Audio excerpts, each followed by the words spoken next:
राधे राधे दोस्तों and welcome back to my channel Purnima Keshav blog. कभी कभी हम बहुत सारी विषम परिस्थितियों में फंस जाते हैं, बहुत सारी समस्याएं होती है और हम परेशान हो जाते हैं ना कि हमें क्या करना चाहिए क्या नहीं करना चाहिए। तो मैं आज आपको एक ऐसा व्रत बताने वाली हूँ जो कि आपकी सारी समस्याएं दूर कर देगा। तो वीडियो को पूरा देखिएगा। और मेरा ये स्वयं का अनुभव क्योंकि मैं ये 10 वर्षों तक पहले भी रह चुकी हूँ और अभी भी मैं रह रही हूँ। तो चलिए पहले मैं इस व्रत पूजा का विधि विधान आप सभी को बताती हूँ। बहुत ही आसान है, लेकिन अगर आप लोग कर लेंगे तो यकीन मानिए कि आपको धन संबंधी, स्वास्थ्य संबंधी या किसी भी प्रकार की संबंधी समस्याएं खत्म हो जाएंगी। तो सबसे पहले किसी भी कार्य को विधि पूर्वक संपन्न करने के लिए ना उसके कुछ विशेष नियम होते हैं।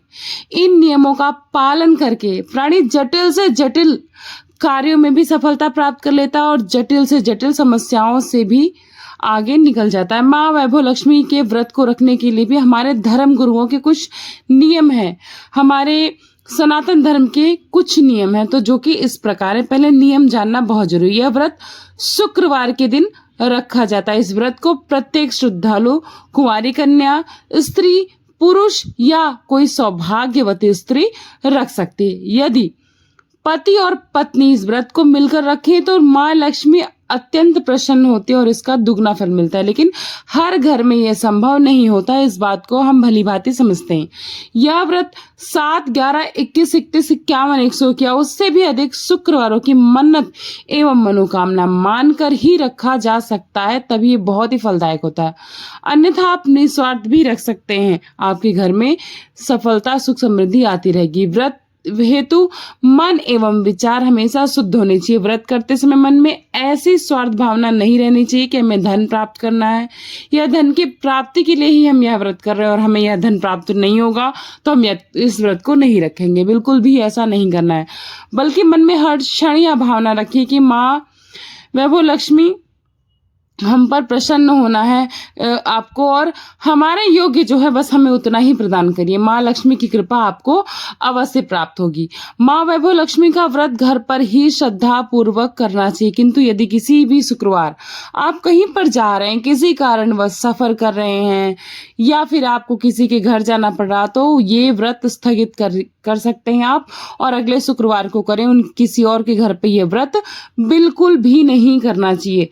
रजस्वला नारियां जो कि इस शुक्रवार के व्रत को छोड़ सकती हैं। आप रजस्वला का मतलब आप सभी समझ सकती हैं, जो हम औरतों को मासिक प्रक्रिया से गुजरना पड़ता है। तो बीमारी की हालत में शुक्रवार छोड़कर भी आप आगे अगले शुक्रवार को रख सकते हैं। कुल मिलाकर व्रतों की संख्या उतनी ही होनी चाहिए जितनों की आपने मन्नत मानी है। तो बीच में छोड़े हुए जो शुक्रवार है वो बिल्कुल भी गिनती में नहीं आएंगे।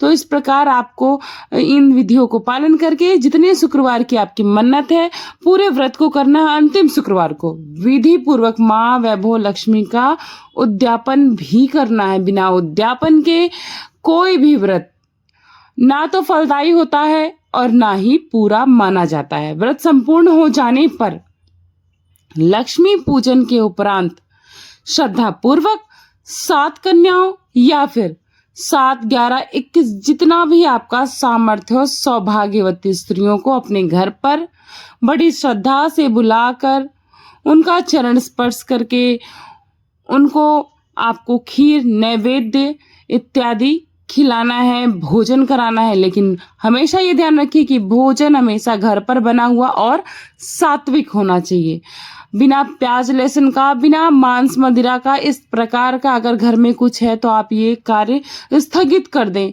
ऐसा भी खाना अगर आप बना रहे हो तो आप कितनी भी श्रद्धा रखो, सात्विकता बहुत ही जरूरी है। व्रत की संपूर्णता पर उद्यापन के उपरांत अपनी श्रद्धा के अनुसार माँ वैभव लक्ष्मी की 11, 21, 31, 51, 101 या 501 या फिर और अधिक पुस्तकें आप जो अपने घर में कन्याएं या फिर सौभाग्यवती स्त्रियां हैं उनको भी बांट सकते हैं। और आस पड़ोस में अपने मित्रों को और संबंधियों को जरूर बांटनी चाहिए। जिस शुक्रवार से व्रत रखने प्रारंभ करें उस शुक्रवार को सुबह सूर्योदय से पूर्व उठकर नित्य क्रियाओं से निवृत्त होने के पश्चात आदि कर्म सारे करके स्वच्छ वस्त्र धारण करें, तब व्रत की तैयारी आरंभ करें। इस बीच कार्य करते समय निरंतर जय माँ वैभव लक्ष्मी जी का जाप करते रहें। ये जाप आप उच्चारण में भी कर सकते हैं या फिर आप मन में भी कर सकते हैं। व्रत कथा प्रारंभ करने से पूर्व आपको एक चौकी यानी कि लकड़ी की चौकी पर चावल की एक छोटी सी ढेरी बना लेनी है और उस पर तांबे या पीतल का कलश रख देना है और कलश में पानी भरा होना चाहिए। उस पर एक कटोरी रखनी है। उस कटोरी में सोने अथवा चांदी का कोई भी आभूषण आप रख सकते हैं और आभूषण जरूरी नहीं है कि बिल्कुल नया हो। आप अपने पहने हुए आभूषण को भी उतार कर धोकर साफ स्वच्छ करके रख सकते हैं। लेकिन अगर किसी परिस्थिति वैसे आप आभूषण नहीं रख पाते हैं तो आप एक चांदी का रुपया रख सकते हैं और अगर चांदी का नहीं तो आप 1 रुपए का 10 रुपए का सिक्का भी रख सकते हैं। शुद्ध घी का दीपक जलाइए या फिर तिल के तेल का दीपक, धूप बत्ती, कपूर बत्ती, ये सब आपको एकत्रित करके पूजा में जलानी। तत्पश्चात माँ के सभी स्वरूपों को एवं श्री यंत्र को श्रद्धा पूर्वक प्रणाम करना। ऐसा करने से व्रत करने वाला प्राणी से माँ वैभव लक्ष्मी अत्यंत प्रसन्न होती है और भक्तों की सभी प्रकार की मनोकामनाएं शीघ्र ही पूरी हो जाती हैं। व्रत कथा प्रारंभ करने से पूर्व प्रसाद में कोई भी मीठी वस्तु जैसे खीर बना सकते हैं, आप हलवा बना सकते हैं। वैसे खीर माता रानी को बहुत पसंद है। गुड़, शक्कर आदि नैवेद्य बनाकर अवश्य रख लें। नहीं हो तो थोड़ी सी चीनी भी रख सकते हैं। पूजा अर्चना करने से पूर्व माँ वैभव लक्ष्मी की स्तवन एवं स्तुति अवश्य करनी चाहिए। चमत्कारी विधाओं में यंत्रों को सहज सर्वोपरि माना गया। ऐसा माना जाता है कि यंत्र पूजा के अभाव में देवता प्रसन्न नहीं होते हैं। तभी कहा जाता है जिस प्रकार शरीर में आत्मा का कोई भेद नहीं होता उसी प्रकार यंत्र और देवता में कोई भी अंतर नहीं होता है। समस्त प्रकार के यंत्रों में श्री यंत्र को राजा माना गया है क्योंकि यह धन की दात्री लक्ष्मी देवी का यंत्र है और ऐसा मनुष्य तो शायद विरले ही ढूंढने पे मिलेगा जो धन होने की इच्छा ही न रखता हो। कभी कभी होता है ना कि हमें धन की इच्छा नहीं होती अपने लिए, लेकिन हम हमेशा अपने बच्चों के लिए, अपने आगे आने वाली पीढ़ी के लिए या फिर अपने सगे संबंधी या फिर अपने चहेतों के लिए जरूर धन प्राप्त करना चाहते हैं। तो इसमें से आपकी कोई भी इच्छा होगी माँ लक्ष्मी अवश्य पूरी करेंगे। इस यंत्र की पूजा करने वाले या धारण करने वाले को ऐसा प्रतीत होता है कि माँ लक्ष्मी का वरदहस्त उस पर हमेशा बना हुआ है। वरदहस्त मीन्स मतलब वरदान वाला हाथ। तो यह यंत्र निश्चित रूप से अनंत ऐश्वर्य और असीमित लक्ष्मी प्रदायी होता है।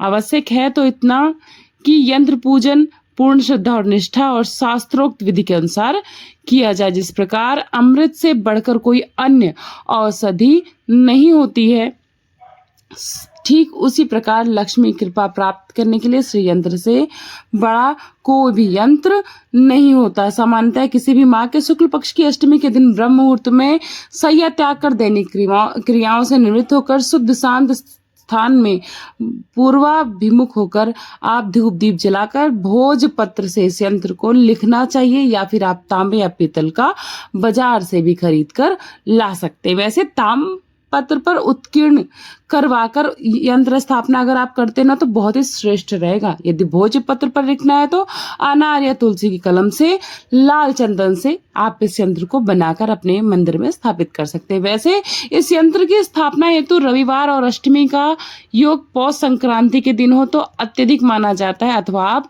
किसी भी शुक्रवार को इसको अपने घर में स्थापित कर सकते हैं। तो आज के इस वीडियो में मैंने पूरे विधि विधान से आप सभी को वैभव लक्ष्मी का विधि विधान बता दिया है और इस व्रत को आप यकीन मानिए, आप विश्वास करिए, अगर विश्वास से रख कर देखते हैं ना तो आपकी सारी समस्याएं दूर हो जाएंगी। ये मेरी एक आस्था है और मेरा एक विश्वास है। बाकी आप देखिएगा कि आपका क्या विश्वास है। अगर आपको विश्वास है तो जय माता दी, जय माँ वैभव लक्ष्मी कमेंट बॉक्स में जरूर से जरूर लिखिएगा।